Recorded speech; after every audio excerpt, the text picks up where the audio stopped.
Donc, au niveau de notre approche ici à l'association, au fil des années, on a développé une approche où on valorise là, les forces des gens.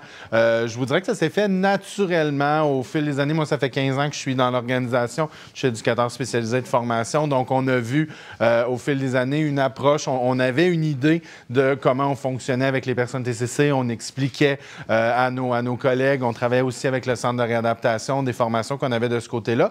Mais on ne réussissait pas à avoir une structure dans notre modèle d'intervention. Dans les 2 dernières années, on a travaillé un projet de recherche avec l'approche centrée sur les forces qui nous a permis de... C'était vraiment ce qu'on appliquait au jour le jour avec nos gens, avec nos membres, mais ça nous a permis de faire une structure au sein de l'organisation, puis de mieux planifier nos interventions, puis de vraiment toujours capitaliser sur les forces de nos membres. Nous, on part toujours dans l'optique où ces gens-là, oui, ont eu des séquelles, oui, ont eu un accident, mais on capitalise sur les forces de ces gens-là, puis sur leur intérêt pour travailler. Donc, comme j'ai parlé au niveau des intérêts, des activités qu'ils veulent faire et tout ça. Donc, on est vraiment dans cette optique-là, dans un milieu collaboratif. L'association est sur une base volontaire, donc il faut que les gens aient du plaisir à venir avec nous pour qu'on puisse réaliser notre mission. Donc, c'est vraiment sur cette base-là qu'on y va avec l'approche centrée sur les forces.